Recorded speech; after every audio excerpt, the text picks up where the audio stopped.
for authors, filmmakers, entertainment, and all your listening needs. Listen now to Talk Now Radio, where no topic is taboo. Hello, everyone. Welcome to Talk Now Radio. This is your host, Royce the Redneck Radio Man. And joining me today is going to be Joseph Atwill, and he's the author of Caesar's Messiah. And we're going to be talking about his book today. He has some information about it he'd like to share and see what you folks think. And if y'all want to learn more about him, his website's www.caesarsmessiah.com. Feel free to pay him a visit, and he'll have other links to other interesting information as well. And if y'all want to call in and ask questions, the number is 832-632-7904.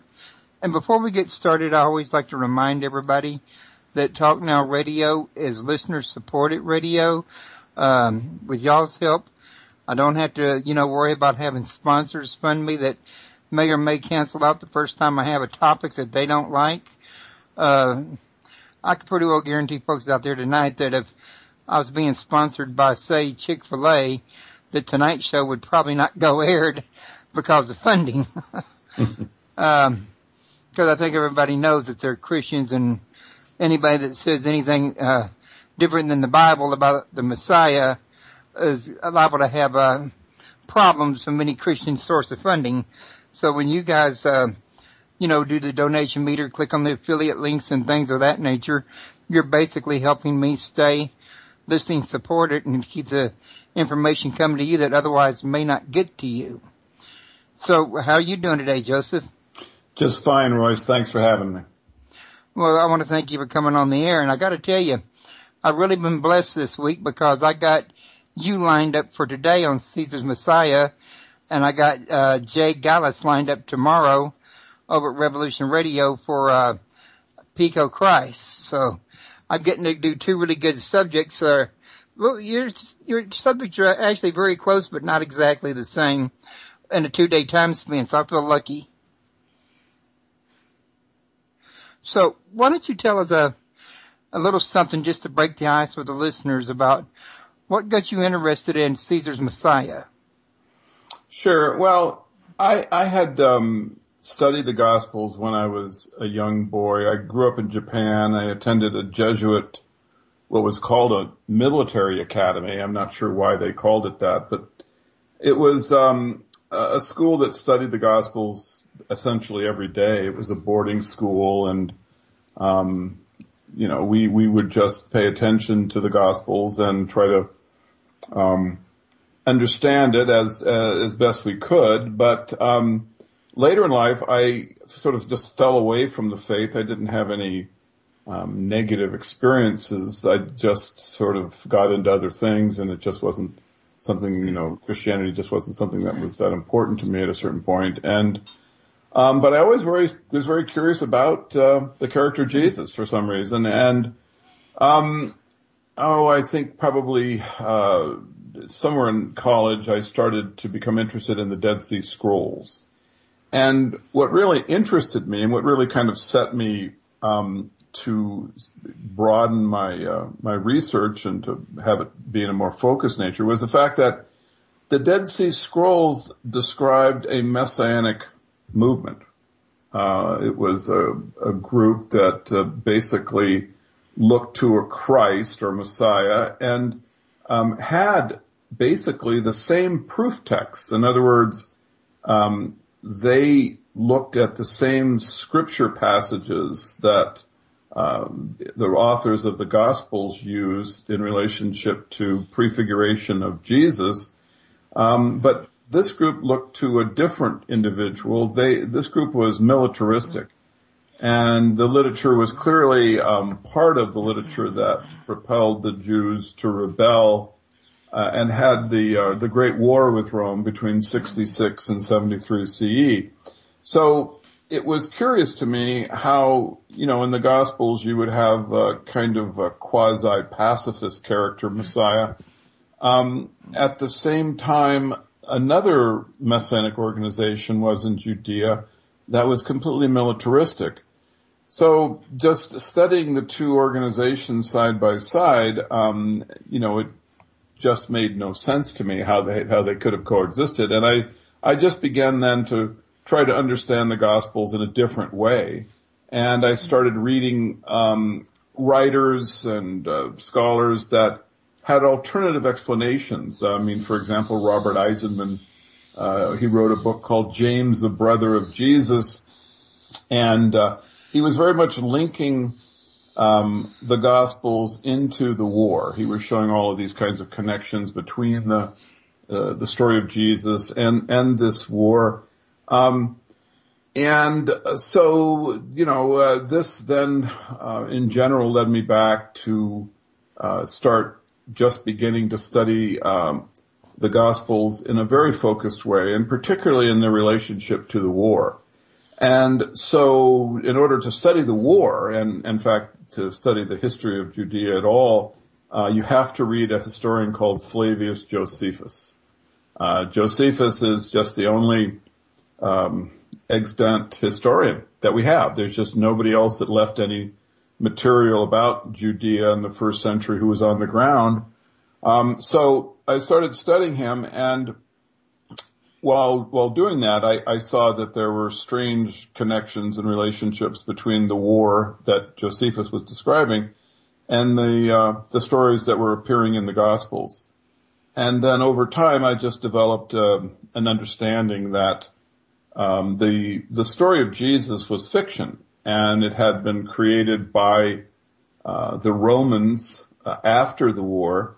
And what they did with the character was they created Jesus as a character of prefiguration, which I know is kind of a fancy word, and I'm not sure if everyone in your audience will kind of immediately understand it. But just in general, prefiguration is a life of one character foresees events in the life of a subsequent character, so that you have events from Moses or Elijah or different characters in the Old Testament that the authors of the story of Jesus then reuse and have these rough sort of parallelisms between these stories in the past and the stories they're writing.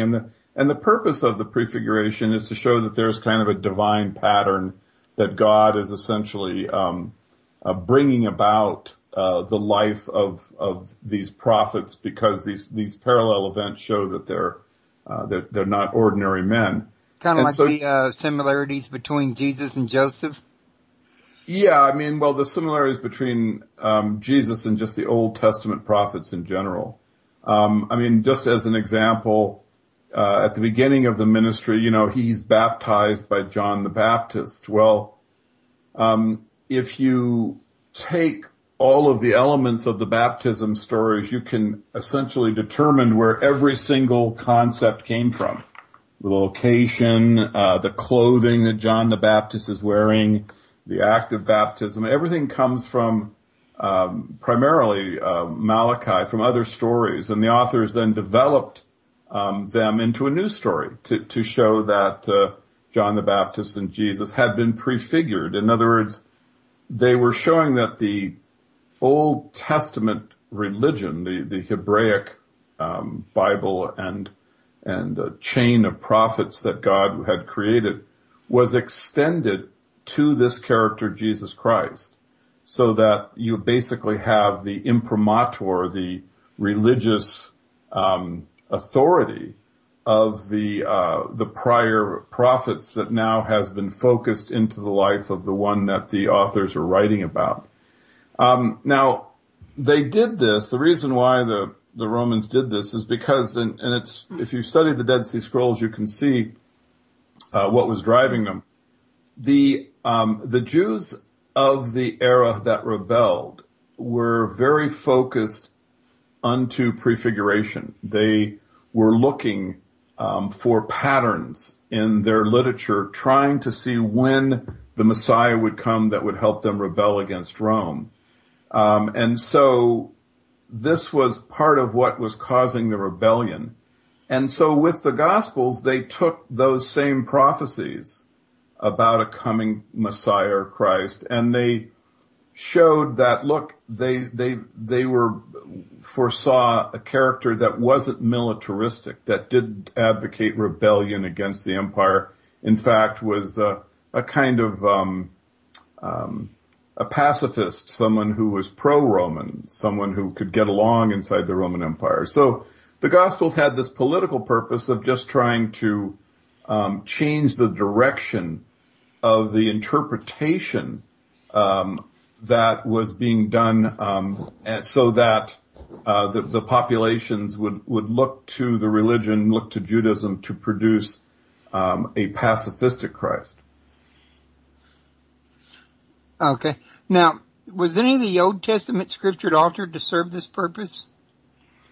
No, not that I'm aware of. There are some people that have the theory, particularly regarding Daniel, but we just don't have enough data points. We don't really have an uninterrupted compendium of Hebraic Bibles going back to the Torah and then coming forward into the first century. So with the scrolls, which is really what we have, the best material, you have all kinds of different versions of Daniel. They have a lot of it that's quite parallel to the version of the Old Testament that we have, but other passages are quite different, and even have a few books that aren't found in the Hebraic Bible at all. So, there's really no way to know what exactly was altered and what was not. Yeah, that makes a lot of sense. Now, you mentioned the use of the Dead Sea Scrolls. Did this include the Copper Scrolls? Well, the Copper Scroll actually is not an interpretation of Scripture. It's a treasure map. So it really isn't something that gave me an understanding of how the literature of the Gospels was assembled, what was the genre that they were creating. The Copper Scroll is just very interesting. It's impossible to date. I've written papers. In fact, I wrote a paper with Robert Eisenman called Redating the Dating, where we analyzed the carbon-14 techniques that had been used with the Dead Sea Scrolls, and we pointed out various criticisms of the techniques that had been done. We didn't like really how they were using C14 dating with the scrolls, but the Copper Scroll is copper, so you don't really know when it was actually created. There's no way to know. So it's really, and of course it doesn't do analysis of the of the Gospels, or excuse me, of the Hebrew Bible. It doesn't use the Hebrew literature as a basis for what it's describing. It's really important because the Copper Scroll, in my opinion, I place it into the first century. That's when I suspect it was created, and it was just describing how they had to hide the treasure from the Romans.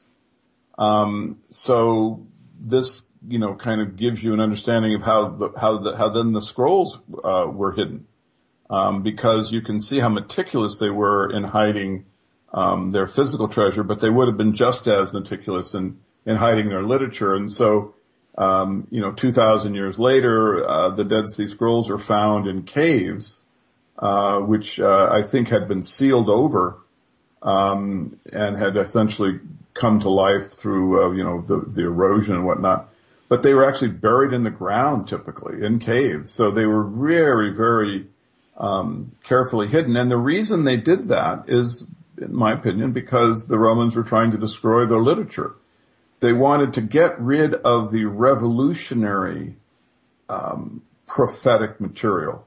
They wanted to get rid of the literature that described a violent, militaristic, xenophobic Christ, and then have only their version of Messianic interpretation available for the public.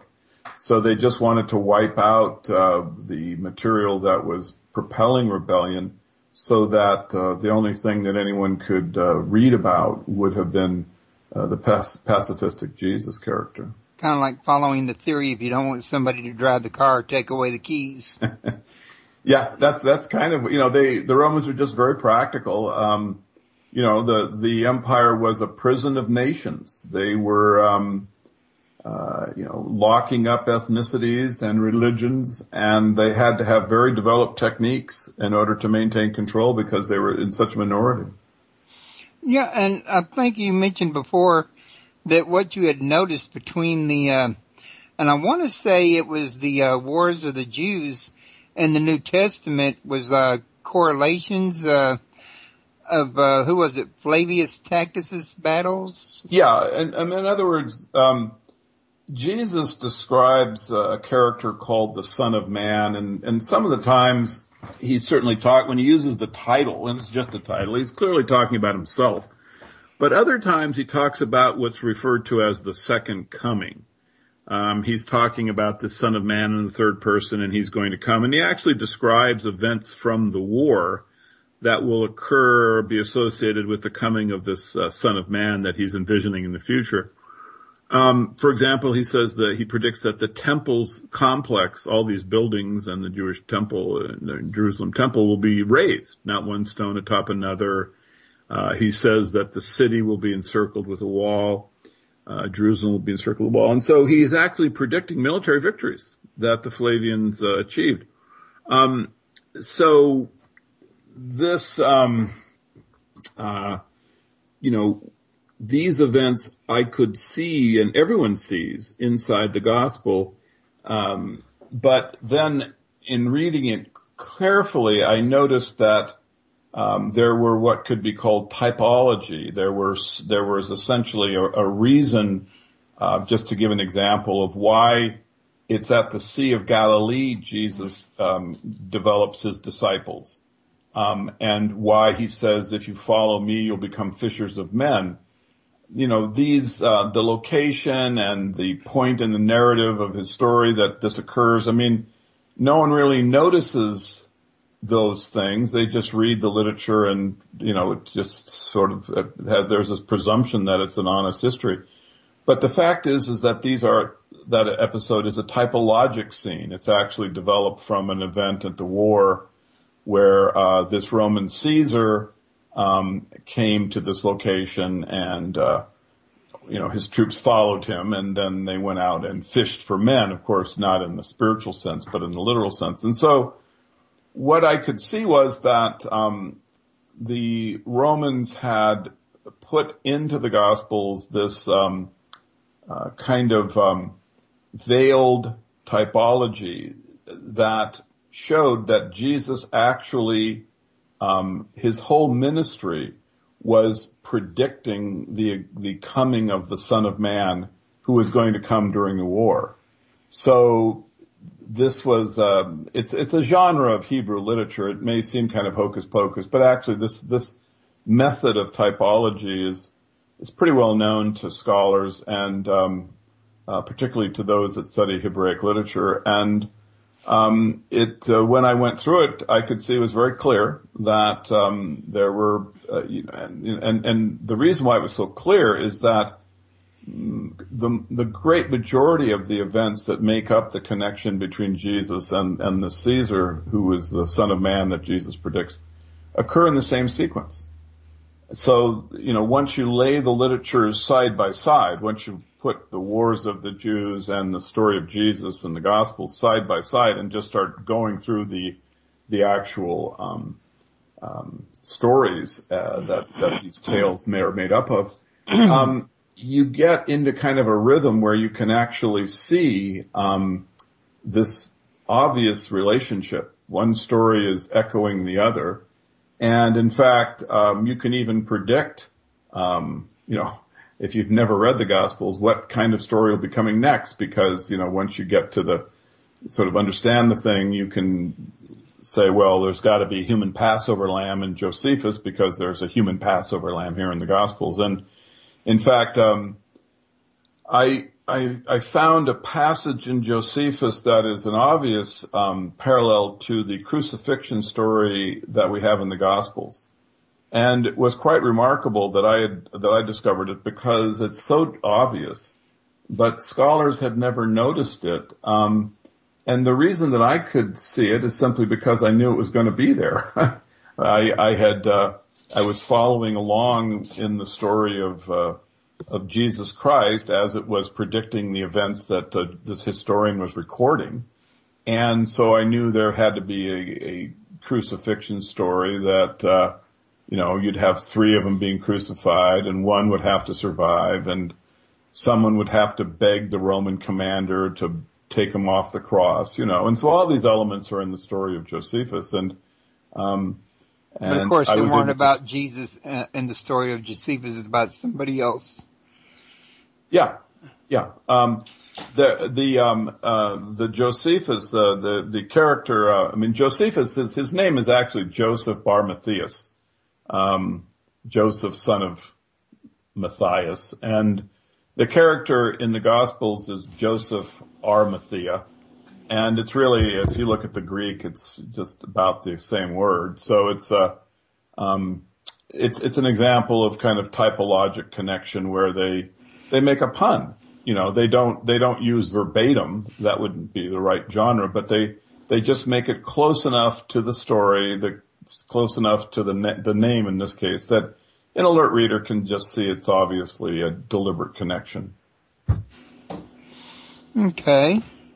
And I think you also mentioned there were some other, similarities in other places, but what I wanted to ask you, was there any similarities between the works of Josephus and the Dead Sea Scrolls as well?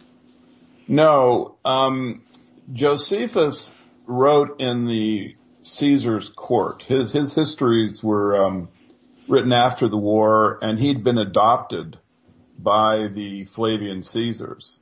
Actually used their name. He calls himself Flavius Josephus, as though he's an actual member of the imperial family. So the Dead Sea Scrolls are all very xenophobic, very religious and fundamental. But Josephus is writing in the Roman court, and he's completely accepting the Roman way of life and things, so that the Dead Sea Scrolls and Josephus are just miles apart in terms of political perspective. But the same distance is true between the Dead Sea Scrolls and the Gospels. In fact, it's just, it shows, in fact, it's very suspicious that, the Gospels and Josephus, would have such a similar political perspective when they both claim to be, in Josephus' case, he claims to be a Jewish historian. And then in the case of Jesus, he claims to be a Christ, someone was foreseen and had all of these divine connections into the Hebrew lineage, which produces the branch of Jesse, the son of David character who's a Messiah. Well, if you just think about it for a second, who was David? He was a warrior. How in the world would those stories and that lineage of prophecy produce someone like Jesus Christ, who's a pacifist? It just on its face makes no sense. And so, the character Jesus is very suspicious, and frankly, the histories of Josephus, supposedly a Jewish author, are equally suspicious because, in the case of Josephus, everyone simply knows this since he's writing in the Flavian court. But in the case of the character Jesus Christ, people should be suspicious because he has the political perspective of the Flavian court. Well, the thing that I find very strange also is, to my knowledge, I don't remember anywhere in the Old Testament in any of the prophecies of Jesus that said he would have a political axe to grind, a religious axe to grind, or a spiritual axe to grind, only that he was going to be the savior of mankind. It didn't say anything about in what capacity, unless, of course, you might think of a verse that I'm not thinking of. Well, everything is interpretation, when you're into prophecy and divine understanding of text, so that, almost everything is permissible in any kind of analysis. But just in a general sense, the stories, of the Old Testament are nationalistic. They're xenophobic. They're racial. The Messiah, who is from the lineage of David, is from the lineage of the guy who, killed Goliath and cut off his head. So it just isn't a normal transition from this character to a character who is telling you to turn the other cheek. Well, yeah, and that's not the only difference from the Old Testament to the New Testament. A lot of people don't seem to realize or notice that all the Old Testament feast days were on the feast days of lunar deities, moon gods. The worship day was, the Sabbath, lunar day. Everything to do with the New Testament is solar. When did these gods switch from one to the other, and why? Oh, I wouldn't have a clue about that. The dating, is so complicated that various scholars can't agree about anything in terms of it. There's just many, many different interpretations of how the dating worked. In a book that I'm going to release, I'll give in maybe 6 or 7 months from now, I have an analysis of the different datings of the Passover that the Gospels describe. And this is something that has been very perplexing to scholars. They wonder why the Gospel of John seems to have a different day for the Passover that the Synoptic Gospels does. And in my analysis, I show that actually it doesn't. It's just that we haven't really been reading the text very clearly. But if you look at the Dead Sea Scrolls, you can see that they had a system of dating that was very, very, very precise and was an integral part of their religion. And so, that certainly would have been something the authors of the Gospels would have been aware of. And as far as how they wanted to change this to fit Jesus into the Roman religious context, I don't really, I have my opinions, but I kind of keep them to myself about that because it really isn't part of my theory. Okay. And, now you said, your name of your book is The Caesar's Messiah.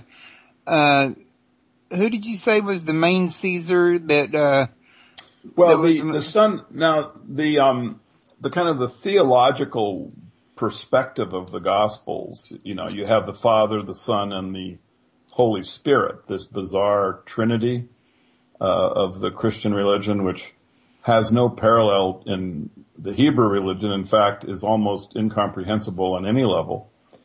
But what that comes from is the fact that the people who are producing the literature had three Caesars. There was the father was Vespasian, his direct son was Titus, and then they had he had a younger brother named Domitian. And the basic theological lineup in the story of Jesus is you have the Father and the Son of God. And this would have been representing Vespasian would have been essentially God the Father, and Titus would have been, Jesus Christ, who is the Son of God in the Gospels. And that was just that just came directly from their political titles. If you go to Rome today and you go to the Arch of Titus, you'll see on the arch there's many of the events that Jesus prophesied. The destruction of Jerusalem is actually represented on the arch, and you'll see that the two Flavian Caesars that conducted the military campaign are referred to as God and the Son of God. And so this was the way the Flavians saw themselves, and it's how the characters in the Gospels were developed to relate to the Flavians. So it's almost like the Flavians were, in their minds, writing their stories about their own self and their own exploits. That's exactly what they did do. The victors write history. In the case of the Gospels, they just wrote their history as a prophecy, because prophecy was the literature that they needed to essentially do something about, because it was the prophetic literature that the Jews had that was most propelling them to war to go to war against the Roman Empire. The Messianic prophecies in the Hebrew religion at that time are simply understood, even by secular historians, to have been the most powerful political force that was driving them to fight against Rome. And so this was why the Flavians went out of their way to create a different form of Judaism and a different kind of Messiah. And people, they think, well, why would the Flavians bother to create a religion, when they'd already defeated the Jews? This is a very common comment that comes up when people come across my theory, and it's just, it's well-meaning, but it just comes from a misunderstanding of the history. The Gospels were probably written after the war, say between like 80 and the year, 96, something like that. Which would also be about roughly 60, 70 years after, or 50 or 60 years after the death of Jesus. Well, that's what. I'll explain how they arrive at the dates of his ministry. But just in terms of the general historical lineup, in around 115, you had a rebellion break out in Cyrenia, modern day Libya. And it spread throughout the empire. In the island of Cyprus, Roman historians recorded that the Jews gained a military control and genocided every Gentile on the island, over 250,000 people. They did the same thing in Libya. They gained control and killed everyone. So that rebellion then spilled over into Egypt. And the Jews were victorious. They drove the Roman legions out of Alexandria. There's actually letters that have been found of the Roman magistrates trying to flee down the Nile to get away from them. So this then, the rebellion popped up in Asia Minor. It came to pass in Judea itself. So the entire Roman Empire was at risk, you see. So the Flavians, they certainly would have known that in the year 90, when they were like hammering out this Christian religion, they knew how powerful the Jewish rebellion, and the Jewish Messianic movement was. And so this was the political reason to try to create a Christian religion, was to attempt to basically head off, this force that they could see coming toward them. In terms of like the dating of Jesus, I mean, you can see that the character is fake just by, kind of looking at the dates of his ministry. Supposedly he's, he dies in 33, and they have a little method inside the Gospels that enables you to calculate this. And he dies in Passover. And he is the human Passover lamb. The authors go way out of the way to make absolutely certain that everyone recognizes that the character is the Passover sacrifice of the new covenant. You have the old covenant of the Hebrew Bible, and now with this human Passover lamb, Jesus Christ, you have the new covenant established. So he dies in Passover 73. And now, in the first cycle, you recall that Moses wandered for 40 years before, you had the change of ownership and the Israelites could take possession of Judea and turn it into Eretz Israel. So you had this 40-year period, which is a classic period of penance and other stuff in the Hebraic religion. Well, the end of the war between the Romans and the Jews that the Flavians fought was 73 Passover. So it was 40 years to the day. So in order to create the character of Jesus Christ, they just basically, back calculated 40 years from the end of the war to date the human Passover sacrifice of the new covenant, so there would be a perfect 40-year cycle. Because again, this is typology. They wanted to mirror the founding of the original covenant between the Israelites and God, and they wanted to create this new covenant, and so that's why they had a mimic of the 40-year cycle, and that's how Jesus' ministry was dated and created. Okay. Well, yeah, and that goes back to what we were talking about earlier about, how much they borrowed and mimicked from different stories in the Bible and why they did it. And I think another reason they did it, I saw personally in Matthew, I want to say it was 2:29. I might be wrong about the exact verse, but the prophecy where, he was called out of Nazareth, to fulfill the prophecy that shall say he shall be called a Nazarene.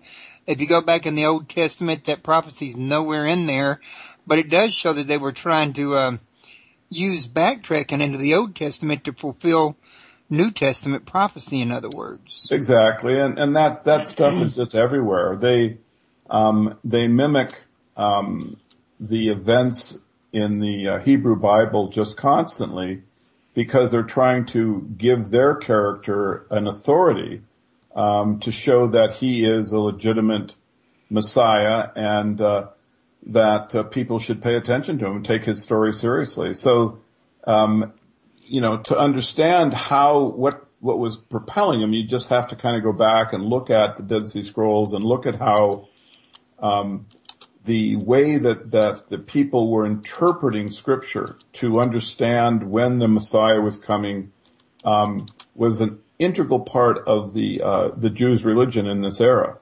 And so this was what then they wanted to change. They wanted to, make those interpretations to someone who was peaceful, not these warrior messiahs that the Dead Sea Scrolls were looking for. So that's what happened. And, they borrowed, the literary techniques because these techniques were working against the empire, and so they just decided that they would try to take them and make use of them for their own purposes. Which makes a lot of sense. Now, wasn't Flavius Josephus also a part of the Flavian family before he actually took on the name through his connection to the Herod family? Unfortunately, there isn't a whole lot known about Josephus beyond what he gives us. In fact, virtually nothing. He gives his genealogy, and he claims to be from the family of Matthias, which would be basically the Maccabees. He claims to be a priest in the Maccabean lineage, and I think that this is fake. I think that that's just as fake as the character of Jesus having the lineage back to the family of David. It's just basically a way to give the character authority, to give him some gravitas, because he's in these Messianic lineage, and in Josephus's case, that he was, had an unquestionable stature as a historian because he came from the Jews' royal family. Josephus was known, or at least he claims to have known members of the Roman imperial family before the Flavians. He actually claimed to have been a friend of Nero's wife, and yet somehow, even though he's a friend of the imperial family, when the rebellion breaks out in 66, he becomes the leader of the force in Galilee. And it's there that the Flavians capture him, and he has a miraculous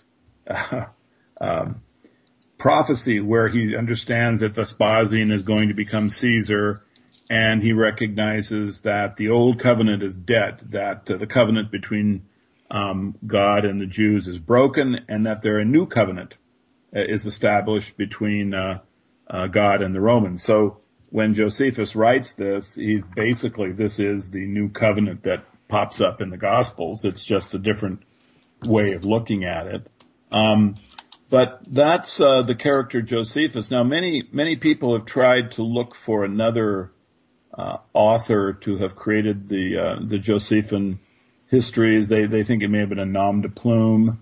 I definitely believe that Josephus was, in fact, primarily fiction. I don't know if there was someone who who was, had some of the aspects of the character's history. But in general, I think a lot of the claims that Josephus makes about himself are just done to give him a kind of authority. So he's so ingrained into the Jewish culture of the era that there's no way anyone can contest or even question the history that he's writing. But frankly, having studied it for years, I just think of it as literature. I don't think of the Gospels and the histories of Josephus as histories at all. I see them as literature, and I think, as in many good novels, there are historical elements, there are things that are true, but the primary genre is fictional in both cases. I think the events that are described in the war and the events that are described in the Gospels, I have no idea to what extent, either one are based upon anything that's real. I just look at them as fictional literature. So you're pretty sure that it was the Flavius Caesar family, though, that actually wrote the New Testament and founded Christianity? Yeah, I think they were real historical characters. You have to be careful because I don't think they wrote all the New Testament. I think that parts of the New Testament probably were being worked on by Trajan and Pliny the Younger, even during, up to like 120, 130. I could easily imagine the aspects of the work would have been changed. And I'm not positive that there wasn't versions of Christianity before the Flavians. I mean, you have something called Q. I don't know if you're familiar with it, but it's... Oh, yeah. Actually, I had a copy in my hand once. Yeah. Well, Q's just this logical construct where they assemble a bunch of the sayings that are using some methodology, and they say, look, this could have been a kind of the precursor literature, and it has a sort of pacifistic character that's described. And I have no idea if this is true, but it's certainly conceivable that the Herod family, who I am certain was involved in the writing of the Gospels and the New Testament, they were dealing with the problems of the Messianic movement for generations. I mean, it didn't just begin in 66. The first out-and-out rebellion occurred in the year 1. And this, in fact, was just a continuation of the struggle that the Herods had with the Messianic family going back to when they took over Judea, 100 years before. So the Herods had this long experience of struggling against the Messianic scriptures and interpretations. And so it's completely possible that they had established a kind of, precursor to Christianity at some point, trying to create an alternative Messianic religion. And that then following the war, when they went to create this new character, Jesus Christ, they might have just reused some of that material. So, to both of your points, the Flavians certainly produced the story of Jesus Christ that's in the Gospels. I think that's completely clear. As far as did they develop the very first Roman pacifistic version of Messianic Judaism, I don't think so. I think I would imagine that would have been tried by the Herods. I don't know if they would have had a fully developed Jesus Christ character. They might have. We don't have any evidence of it. All I can do is conjecture, but it certainly would have been logical for them to have done this.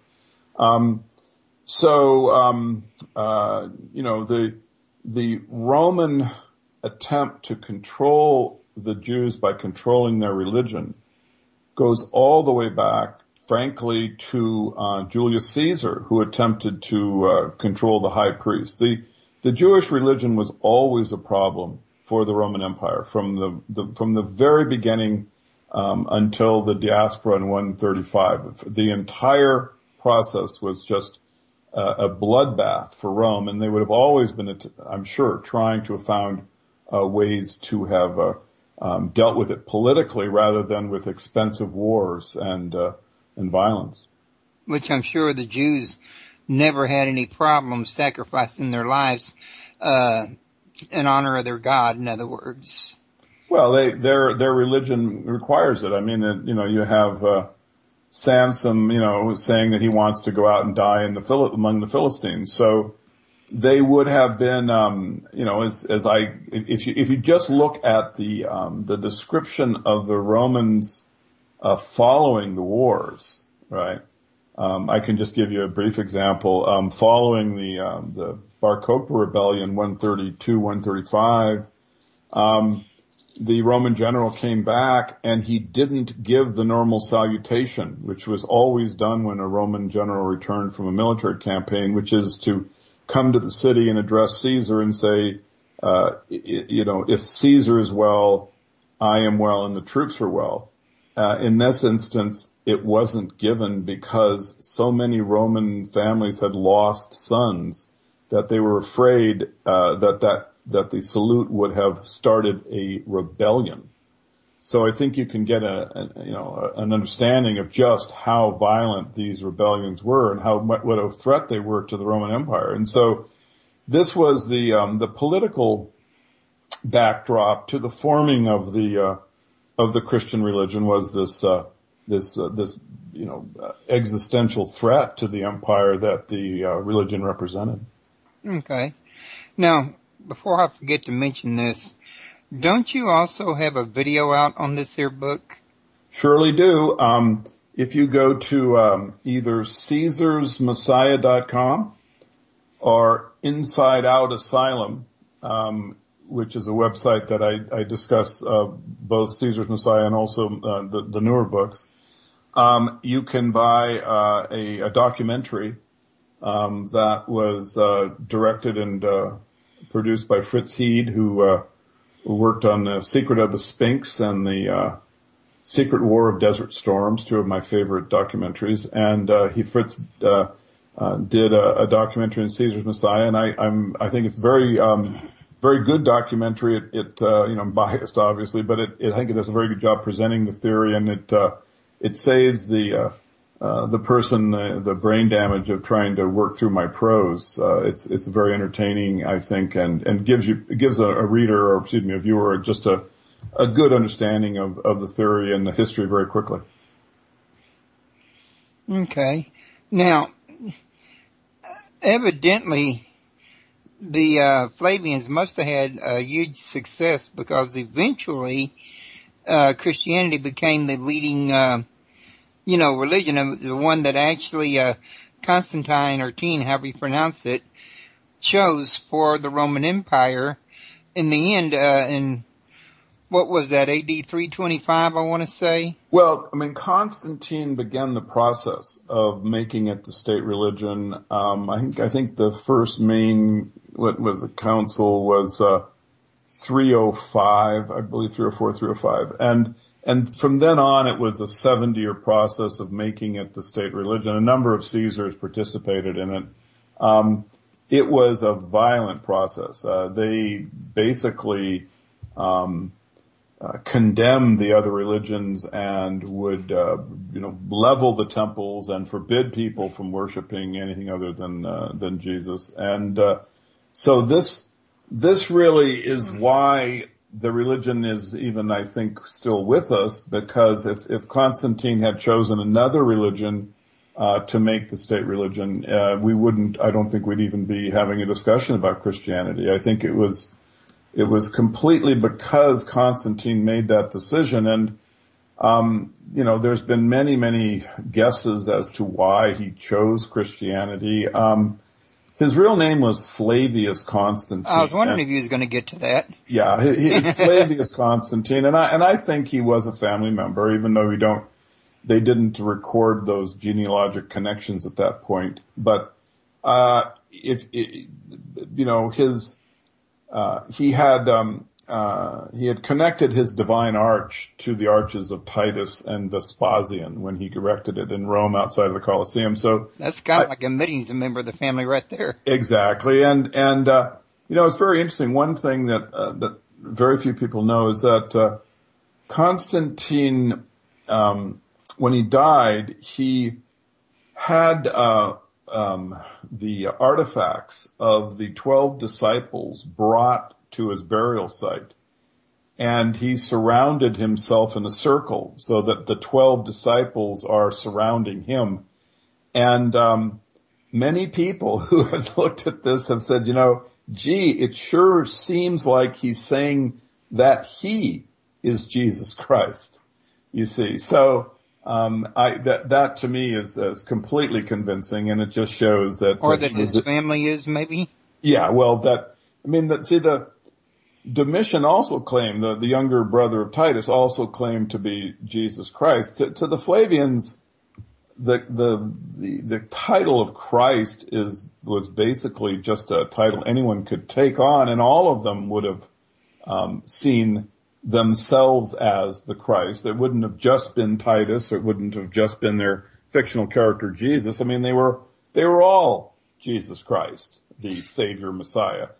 And so when Constantine died, I'm sure he was well aware that eventually Christianity would be understood as having come from the Flavian family, and so he wanted posterity to be aware that he was in on the joke, and that he too was a Jesus. So this was where the actual historical power of Christianity came from, is from Flavius Constantine, when he made it the state religion, and that's, until then, I think, actually, after the war, following 135, there really isn't a whole lot of archaeologic evidence of Christianity. It's not like it's a flourishing cult where there's a lot of, artifacts being developed. It's there. It's a nascent kind of religion, but after Constantine, it just pops up everywhere because it's the bloody state religion. So, that was the decision that gave it its political power, was Constantine's decision to make it the state religion. Well, for my money, I'm banking that he chose the particular Christianity he did because it was created by his family. I mean, yeah, God knows that there was Catharsism, Calvinism, and I think it was Jacobites, Ebionites, all other Gnostic, sects he could have chosen. Yet he chose this particular one, and it happened to be from his family line or people that shared his family name. I couldn't agree more. It's great. Like a duck quacks like a duck. It's liable to be a duck. Yeah, well, that's exactly right. And it's funny that this is something that so few scholars are wise to, but in fact, it is very suspicious, and obviously it should be the first thing that anyone questions about, well, what was Constantine's purpose? And the obvious answer is, well, there was a political purpose somehow. Why did he do it? What was in back of all that? And so it's it's just another example of once you kind of grab onto the Flavian creation of Christianity, the religion just makes a lot more sense. Yeah, that is true. And you got a lot of people out there are not aware of the fact that Constantine was not only responsible for legalizing his brand of Christianity, but he was also the one that switched everything from the Sabbath to the first day of the week, which was Sunday. And he's also the one that, instituted Easter when he did. Right. Well, the part of his legacy that I think is the biggest oversight is the fact that he created the feudal system. And this is, I think, shows you what was in his mind, with the creation of Christianity as the state religion. Before Constantine, you had, a whole class of Romans called the coloni. And these were free men who could, colonize or take wild land and turn it into farmland, and then they could own a fraction of the product of the land, and that's where we get the expression colonize from. So the coloni, had basically rights. They had rights to the land. They had rights to sell the product of the land. They could sell the land. When Constantine created the edicts that began Christianity as a state religion, he also issued other edicts that are not so well known. And these edicts established the feudal system. I mean, suddenly the coloni could not own the land. Coloni could not ever leave the land. The coloni could not change vocation, had to take the same job his father did. The colonized children could be sold. You know, that's not something you'd think a follower of Jesus would, want to promote. But this was something that Constantine put into effect. And so these edicts that Constantine created were the beginning of the feudal system.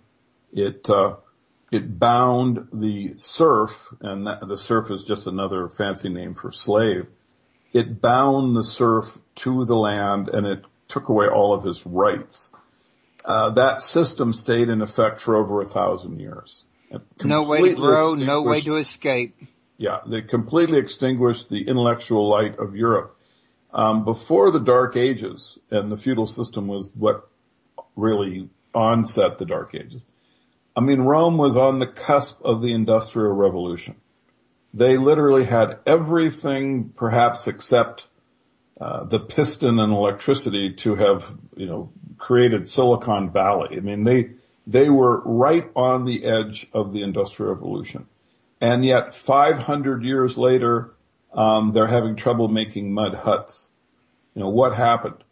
Well, the feudal system happened, and it just took away all incentive and capacity for intellectual development, and put the serf into not just a physical slavery, but a mental slavery. And this really is what Christianity is. And this is one of the really saddest things about my work, is that it shows that Christianity basically, it was a mind control device that the oligarchs created to produce obedient, stupid, docile slaves that would do whatever they wanted them to do, and would just accept the idea that there was some kind of workers' paradise that would occur after they were dead. So this was really what Constantine had in mind. People, they subtract the edicts that created the feudal system that Constantine produced from the edict that created Christianity as the state religion. And Constantine gets this very positive legacy for purportedly bringing us out of paganism into this modern world of Christianity. But this is ridiculous.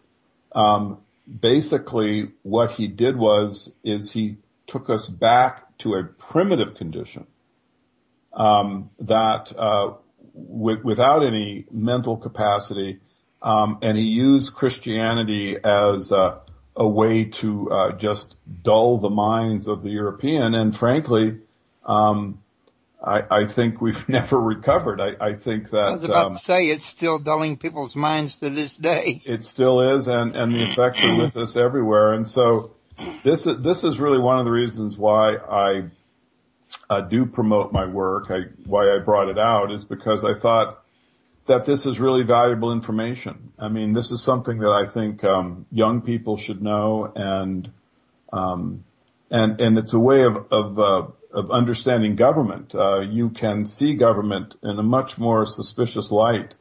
You can be a lot more energetic about trying to keep an open democracy when you have a little paranoia created by realizing that the governments use these kinds of mind control devices to enslave us. So which is also more the reason to vote more Democrat and less Republican.